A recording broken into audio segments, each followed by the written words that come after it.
Hello everyone, welcome to UPSC Kite. और आज की डेट है 30 अक्टूबर। हम देखेंगे क्या क्या important current affairs the Hindu newspaper में कवर्ड है।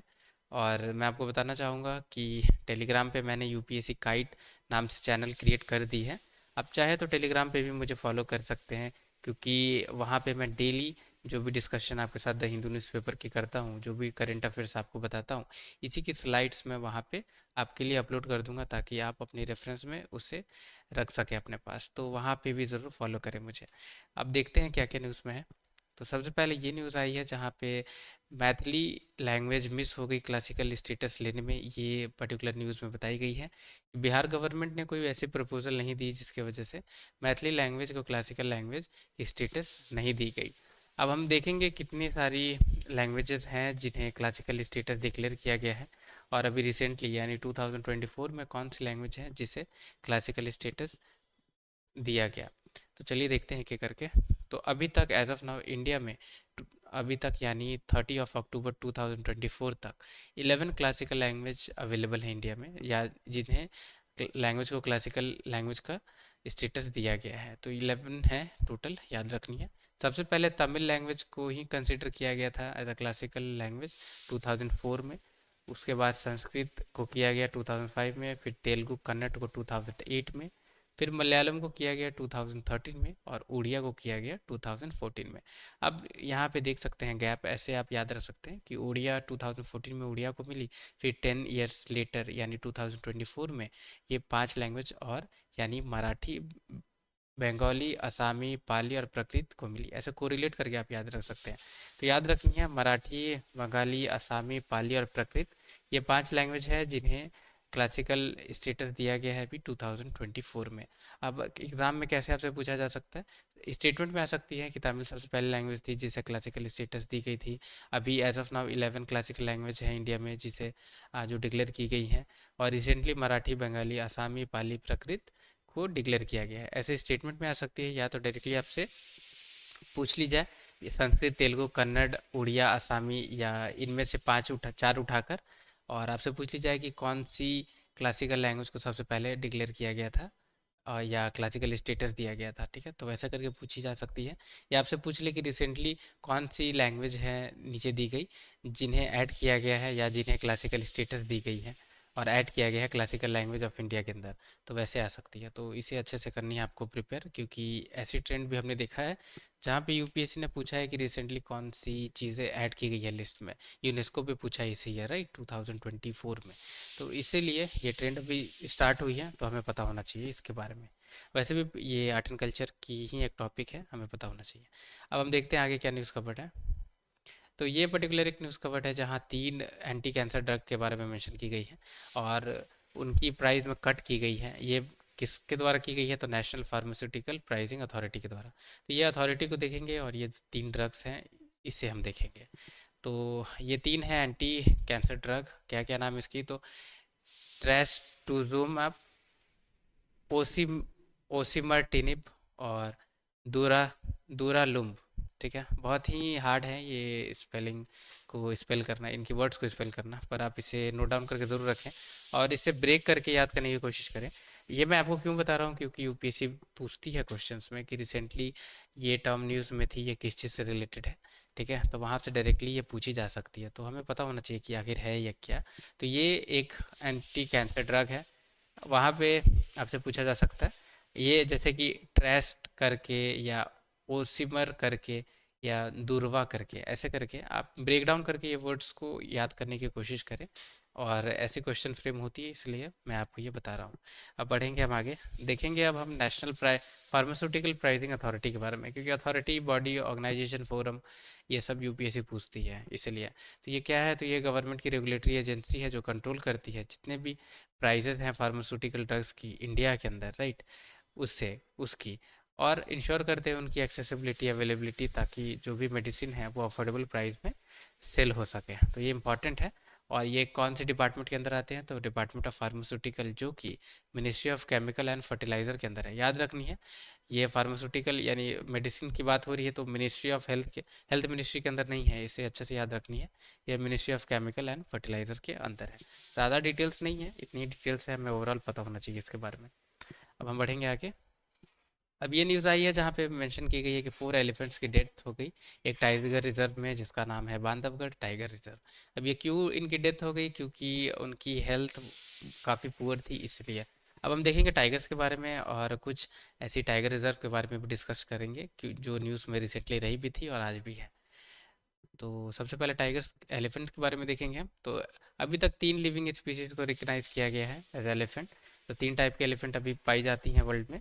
African Bush elephant, African forest elephant और आशियान एशियन एलिफेंट्स, या आप इसे एशियाटिक एलिफेंट्स या इंडियन एलिफेंट्स भी कह सकते हैं, ठीक है। अब स्टेटस हमें पता होना चाहिए इनकी एग्जाम पॉइंट ऑफ व्यू से। तो अफ्रीकन बुश एलिफेंट और एशियन एलिफेंट्स, ठीक है, बुश और एशियन ऐसे करके आप याद रखें, ये दोनों इंडेंजर्ड हैं, इनकी आईयूसीएन स्टेटस। जबकि अफ्रीकन फॉरेस्ट एलिफेंट्स जो हैं इनकी आईयूसीएन स्टेटस है क्रिटिकली एंडेंजर्ड। बहुत इंपॉर्टेंट है, ये आपको याद रखनी है, क्योंकि डायरेक्ट स्टेटमेंट यूपीएससी नेगेटिव आपसे पूछ सकती है कि जितनी भी एलिफेंट्स पाई जाती हैं वर्ल्ड में, सारी की सारी एलिफेंट्स की आईयूसीएन स्टेटस या तो इंडेंजर क्रिटिकली इंडेंजर्ड है, आपसे पूछ ले, या बोल दे कि इंडेंजर्ड है। जबकि ऐसा नहीं है, राइट। अफ्रीकन बुश एलिफेंट और एशियन एलिफेंट्स ये इंडेंजर्ड है, और अफ्रीकन फॉरेस्ट एलिफेंट ये क्या है, क्रिटिकली इंडेंजर्ड। अब हम एशियाटिक एलिफेंट्स के बारे में देखेंगे। तो ये इंडियन सब कॉन्टिनेंट और साउथ ईस्ट एशियन में इनकी डिस्ट्रीब्यूशन है, ये पाई जाती हैं। और इनकी स्किन स्मूदर रहती है अफ्रीकन एलिफेंट्स के मुकाबले, ठीक है। और सेकेंड लार्जेस्ट स्पीसीज है एलिफेंट की Asiatic elephant, African Bush elephant के बाद। तो सबसे बड़ी अफ्रीकन बुश एलिफेंट हो गई, उसके बाद एशियाटिक एलिफेंट्स हो गई, अगर बात की जाए लार्जेस्ट या स्मॉलेस्ट में। और सबसे छोटी कौन है, तो अफ्रीकन फॉरेस्ट एलिफेंट, ये सबसे छोटी है साइज में। साइट्स में क्या इनकी स्टेटस है एशियाटिक एलिफेंट्स की, तो अपेंडिक्स 1 में आती हैं ये। और थोड़ी सी और आपको एडिशनल जानकारी बताने की कोशिश कर रहा हूँ मैं कि एलिफेंट की जो ग्रुप है, राइट, उसे हेड कौन करता है, तो फीमेल हेड करती हैं। और इंफ्रासोनिक साउंड से ये एक दूसरे, सॉरी, सुपरसोनिक या इंफ्रासोनिक साउंड से ये एक दूसरे के साथ लॉन्ग डिस्टेंस पे कम्युनिकेट करते हैं। तो ये सारी कुछ थी एडिशनल इन्फॉर्मेशन। अब हम देखेंगे टाइगर रिजर्व जहाँ पे इनकी डेथ हुई है, तो बांधवगढ़ टाइगर रिजर्व। ये आपको याद रखनी होगी, ये कहाँ है, तो ये मध्य प्रदेश में है। इससे पहले 2 और टाइगर रिजर्व बहुत ज़्यादा न्यूज़ में थी। कौन सी थी, तो तडोबा अंधेरी टाइगर रिजर्व जो कि है महाराष्ट्र में, और सिमलीपाल टाइगर रिजर्व जो कि है उड़ीसा में। ये 3 आ चुकी हैं अभी तक टाइगर रिजर्व न्यूज़ में। ऐसे तो बहुत सारी टाइगर रिजर्व है, हम सारी टाइगर रिजर्व को याद नहीं रख सकते हैं, ये पॉसिबल नहीं है हमारे लिए। पर एटलीस्ट हम उतनी ही हमें याद रखनी होगी जो द हिंदू न्यूज़पेपर में कवर्ड है, यानी करंट अफेयर में है, राइट। तो 3 tiger reserve match the following में से आ सकती है, एक दो और ऐड करके तो याद रखेंगे। बांधवगढ़ टाइगर रिजर्व मध्य प्रदेश, तडोबा अंधेरी नेशनल सॉरी टाइगर रिजर्व ये कहाँ है, तो महाराष्ट्र में, और सिमलीपाल टाइगर रिजर्व ये है उड़ीसा में, ठीक है। तो ये तीनों डिस्कस कर लिया हमने, अब हम आगे बढ़ेंगे। ये पर्टिकुलर एक आर्टिकल आई है जहाँ पे बात की गई है कि 44th अभी आसियान की समिट हुई है वियतनाम में, लाओस में, ठीक है। और वहाँ पे हाईलाइट किया गया कि म्यांमार में जो इश्यूज चल रही हैं उस पे, कि जो पीस मेंटेन किया जाए म्यांमार में, ये सारी बात की गई है। अब एक एडिशनल पॉइंट क्या याद रखेंगे कि 44th अभी आसियान की समिट हुई है, ठीक है, लाओस में, स्टेटमेंट में आ सकती है। अब हम देखेंगे आसियान के बारे में। तो association of south east Asian Nations, इसे कॉमनली आसियान कहा जाता है, ठीक है। कभी आसियान अगर यूपीएससी नहीं पूछे आपसे, तो चांसेस है कि association of south east Asian Nations करके फुल फॉर्म में ही आपसे क्वेश्चन स्टेटमेंट वाइज पूछ ले। अब ये क्या है, तो ये पॉलिटिकल इकोनॉमिक यूनियन है जहाँ पे 10 स्टेट्स इंक्लूडेड हैं जो साउथ ईस्ट एशिया के हैं। मेंबर्स क्या रिप्रेजेंट करते हैं, तो 600 मिलियन पीपल और 4.5 लैंड एरिया को ये कवर करते हैं, ठीक है, 4.5 मिलियन किलोमीटर स्क्वायर। ये तो एडिशनल इन्फॉर्मेशन है, आई तो ठीक, नहीं आई तो कोई इशू नहीं है, फिर भी हमें ओवरऑल पता होना चाहिए, क्योंकि एक बार ओईसीडी के बारे में शायद यूपीएससी ने पूछा था वहाँ। उन्होंने ये पूछा था कि 90% या 80% वर्ल्ड की oil reserves OECD country OECD country के अंदर बिलोंग होती है, या ओईसीडी या जीसीसी गल्फ कॉर्पोरेशन काउंसिल के बारे में पूछा था, ऐसा आया था स्टेटमेंट, इसलिए मैंने इसे रखा है। तो अभी वैसे भी आसियान बहुत ज़्यादा न्यूज़ में है, तो ये एडिशनल पॉइंट आप ज़रूर याद रखें। अब आसियान के अंदर जो भी कंट्रीज़ हैं उन्हें कंसिडर किया जाता है द फास्टेस्ट ग्रोइंग इकोनॉमीज, ठीक है। और हेडक्वार्टर्स आसियान के कहाँ लोकेटेड है, तो जकार्ता इंडोनेशिया में। पॉलिटिकल और इकोनॉमिक यूनियन है, याद रखेंगे, जहाँ पे 10 स्टेट्स साउथ ईस्ट एशियन के वाली इंक्लूडेड हैं। हेडक्वार्टर्स कहाँ है? तो जकार्ता इंडोनेशिया में। फास्टेस्ट ग्रोइंग इकोनॉमीज कंसिडर की जाती है इन्हें। आसियान अब यस प्री सक्सेसर है एक पर्टिकुलर एसोसिएशन की, जिसे कहा जाता है association of south east Asia, ASA। इसी की सक्सेसर है आसियान, जो लाई गई थी थाईलैंड, फिलीपीन और आम, मलेशिया के द्वारा। ठीक है, फिर बाद में इसे एक आसियान डिक्लेरेशन साइन की गई और भी कंट्रीज़ को ऐड करके, इंडोनेशिया, मलेशिया, फिलीपीन, सिंगापुर और थाईलैंड, इनके द्वारा ऐड ये एक डिक्लेरेशन साइन किया गया, आसियान डिक्लेरेशन। फिर association of south east Asia को चेंज करके आसियान बना दिया गया। ठीक है, ऐसे आ सकती है क्वेश्चन कि कौन कौन से कंट्री ने मिलकर आसियान को फॉर्म किया है, तो ये याद रखनी होगी आपको, इंडोनेशिया, मलेशिया, फिलीपींस, सिंगापुर और थाईलैंड। ठीक है, अब मैप में हम देखेंगे कौन कौन सी कंट्रीज इसकी पार्ट हैं।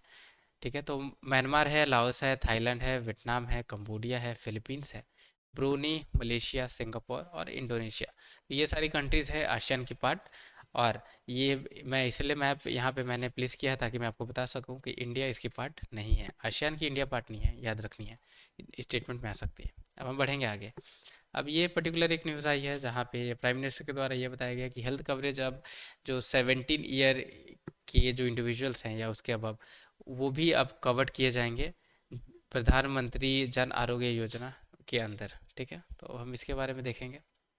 यानी जन आरोग्य योजना यानी आयुष्मान भारत की बात की जा रही है यहाँ पे। ठीक है, आयुष्मान सॉरी प्रधानमंत्री जन आरोग्य योजना यानी आयुष्मान भारत के अंदर जो है ये स्कीम, इसकी बात की जा रही है। अब क्या न्यूज़ में है? न्यूज़ में यही है कि 17 ईयर या उसके ऊपर वाले जो भी इंडिविजुअल है, सीनियर सिटीजन, वो अब कवर किए जाएंगे आयुष्मान भारत स्कीम के अंदर, जबकि उनकी कैसी भी सोशियो इकोनॉमिक स्टेटस हो। आपको पता होगा कि प्रधानमंत्री जन आरोग्य योजना ये जो है, इसके अंदर कौन से इंडिविजुअल को कवर किया जाता है? जिनकी सोशियो इकोनॉमिक स्टेटस अच्छी नहीं है, यानी जो BPL इंडिविजुअल है, राइट, बिलो पॉवर्टी लाइन है, तो उनके बेसिस पे इलाज की जाती है, या राइट 5 लाख की जो अमाउंट है उसे सिक्योर किया गया है। पर अगर बात की जाए कि कोई भी इंडिविजुअल्स जो 17 ईयर एज हैं या उसके अबव हैं, उनकी कैसे भी सोशियो इकोनॉमिक स्टेटस हो, ठीक है, वेदर वो बिलो पॉवर्टी लाइन में है या नहीं है, फिर भी उन्हें आयुष्मान भारत स्कीम के अंदर कवर किया जाएगा और 5 लाख की हेल्थ कवरेज पर ईयर उन्हें प्रोवाइड की जाएगी। ठीक है, एडिशनल प्रोवाइड की जाएगी। अगर मान लेते हैं कोई इंडिविजुअल ऑलरेडी कवर्ड हैं BPL में, ठीक है, तो 5 लाख उन्हें दी, 5 लाख की हेल्थ कवरेज है ही। और अगर वो 17 ईयर के क्रॉस में भी हैं तो उन्हें 5 लाख की एडिशनल मिलेगी, यानी 10 लाख की total health coverage per year उन्हें प्रोवाइड की जाएगी। तो यही है न्यूज़ में। हम देखेंगे प्रधानमंत्री जन आरोग्य योजना के बारे में, क्योंकि स्कीम वगैरह भी UPSC पूछती है, तो देख लेते हैं हम एक बार कि ये है क्या। तो ये वर्ल्ड की लार्जेस्ट हेल्थ इंश्योरेंस स्कीम है जो फुली फाइनेंस की जा रही है गवर्नमेंट के द्वारा, याद रखनी है। लॉन्च कब की गई थी? तो 2018 में की गई थी। इसमें कितनी अमाउंट की सिक्योर की जाती है? तो 5 लाख पर फैमिली को प्रोवाइड की जाएगी सेकेंडरी और टर्शियरी केयर के लिए। आपको याद रखनी है, प्राइमरी केयर नहीं है, सेकेंडरी और टर्शियरी केयर के लिए। और हेल्थ बेनिफिट्स क्या क्या कवर्ड हैं? तो सर्जरी हो, medical day to day care treatments हो, या कॉस्ट ऑफ मेडिसिन या डायग्नोस्टिक हो, ये सारी इसमें कवर की जाती हैं। ठीक है, बेनिफिशियरीज कौन कौन रहते हैं? तो सोशियो इकोनॉमिक कास्ट सेंसस के हिसाब से, या सोशियो इकोनॉमिक जो स्टेटस है जैसे कि बिलो पॉवर्टी लाइन, ये सारी बेसिस पे डेटा पे बेनिफिशियरी को आइडेंटिफाई किया जाता है। और यहाँ तक कि स्टेट या यूनियन टेरिटरीज के पास फ्लेक्सिबिलिटी भी है कि वो या तो सोशियो इकोनॉमिक स्टेटस को देख के ये बेनिफिशियरी सेलेक्ट कर सकते हैं, या इसके अलावा कोई और भी अगर उनके पास अगर क्राइटेरिया है जिस पे वो आइडेंटिफाई कर सकते हैं, तो वो उस पे भी आइडेंटिफाई करके वो इंडिविजुअल को इस स्कीम के तहत बेनिफिट प्रोवाइड कर सकते हैं। अब फंडिंग कैसे होगी ये आप देख ले थोड़ा सा। तो 60-40 की शेयर है। ठीक है, 60% गवर्नमेंट, सेंट्रल गवर्नमेंट देगी और 40% स्टेट गवर्नमेंट और यूनियन यूनियन टेरिटरीज। 90:10 रेशियो रहेगी नॉर्थ ईस्टर्न स्टेट, जैसे कि नॉर्थ ईस्टर्न स्टेट और जम्मू कश्मीर के लिए। ठीक है, 90 यानी 90 जो भी परसेंट है वो सेंट्रल गवर्नमेंट प्रोवाइड करेगी फंड, और 10% स्टेट गवर्नमेंट। जबकि अगर बात की जाए कि सेंट्रली फंडिंग, सेंट्रल फंडिंग की जाएगी 100%। यूनियन टेरिटरीज विदाउट लेजिस्लेचर, जहाँ पे लेजिस्लेचर नहीं है यूनियन टेरिटरीज में, वहाँ पे 100% फंडिंग अलोकेट की जाएगी किसके द्वारा? तो सेंट्रल गवर्नमेंट के द्वारा। ठीक है, 9 यहाँ पे ये इसलिए मैं आपको बता रहा हूँ क्योंकि स्टेटमेंट आ सकती है कि 100% फंडिंग की जाती है सेंट्रल गवर्नमेंट के द्वारा प्रधानमंत्री जन आरोग्य योजना में। तो वो स्टेटमेंट रॉन्ग होगी, क्योंकि यहाँ हम समझ सकते हैं कि 60-40 रेशियो भी है, 90-10 रेशियो भी है, 100% भी रेशियो है। ठीक है, तो अलग अलग एरिया में अलग अलग इसकी फंडिंग की रेशियो डिसाइड की गई है। नेशनल हेल्थ अथॉरिटी ये कंस्टिट्यूट की गई है ऑटोनोमस एंटिटी, जो कि रजिस्टर्ड की गई है सोसाइटी रजिस्ट्रेशन एक्ट 1816 के तहत, जो इम्प्लीमेंट करेगी प्रधानमंत्री जन आरोग्य योजना को। ठीक है, ये आपको याद रखनी है कि ये नेशनल लेवल पे कौन है, तो नेशनल हेल्थ अथॉरिटी जो इम्प्लीमेंट कर रही है इस पर्टिकुलर स्कीम को, योजना को। और स्टेट लेवल पे स्टेट हेल्थ एजेंसी को इम्प्लीमेंट किया गया है, सॉरी सेटअप किया गया है, जो इम्प्लीमेंट करेगी प्रधानमंत्री जन आरोग्य योजना स्कीम को। ठीक है, तो ये कुछ एडिशनल इन्फॉर्मेशन है जो हमें पता होना चाहिए। बस ओवरऑल ये पता होना चाहिए कि वर्ल्ड की लार्जेस्ट है, लॉन्च कब की गई है, कितनी लाख की कवरेज इसमें प्रोवाइड की गई है। ठीक है, और सेकेंडरी और टर्शियरी केयर के लिए ही है, ये आपको ध्यान में रखना होगा। बेनिफिशरीज ये आपको सोशो इकोनॉमिक सेंसस के हिसाब से उठाए जाते हैं बेनिफिशरीज, ये पता होना चाहिए। फंडिंग 100% सेंट्रल गवर्नमेंट के द्वारा नहीं है, स्टेट वाइज या यूनियन टेरिटरीज वाइज ये डिस्ट्रीब्यूटेड है, ये पता होना चाहिए। और नेशनल हेल्थ अथॉरिटी और स्टेट हेल्थ अथॉरिटी को लाया गया है, क्यों? ताकि ये प्रधानमंत्री जन आरोग्य योजना को इम्प्लीमेंट किया जा सके अच्छे से। और एक बात और क्या रखनी है दिमाग में कि 17 एज ग्रुप वाले इंडिविजुअल हैं या उससे अब उन्हें भी कंसिडर किया गया है अब आयुष्मान भारत स्कीम के अंदर। और उनकी जो भी सोशियो इकोनॉमिक स्टेटस होगी उससे फ़र्क नहीं पड़ेगी, वो आयुष्मान भारत के अंदर यानी प्रधानमंत्री जन आरोग्य योजना के अंदर 5 लाख की health coverage additional per year उन्हें प्रोवाइड की जाएगी। तो ये एक एडिशनल पॉइंट है जो हमें पता होना चाहिए। इसके अलावा और कुछ आज की डेट पे न्यूज़ नहीं है। ठीक है, अगर आपने ये वीडियो वॉच किया है तो आप लाइक ज़रूर कर सकते हैं, अप्रिशिएट कर सकते हैं। और टेलीग्राम पे अगर पीडीएफ चाहिए तो वहाँ आप विजिट कर सकते हैं, और चैनल सब्सक्राइब वहाँ पे भी कर सकते हैं। चैनल पे नए हैं या अभी तक सब्सक्राइब नहीं किया है तो चैनल ज़रूर सब्सक्राइब करें, ताकि आप ऐसे ही वीडियोस जो आपकी यूपीएससी ओरिएंटेड है वो आप वॉच कर सकें। टिल द टाइम के लिए टेक केयर, हम मिलते हैं कल की न्यूज़ डिस्कशन में।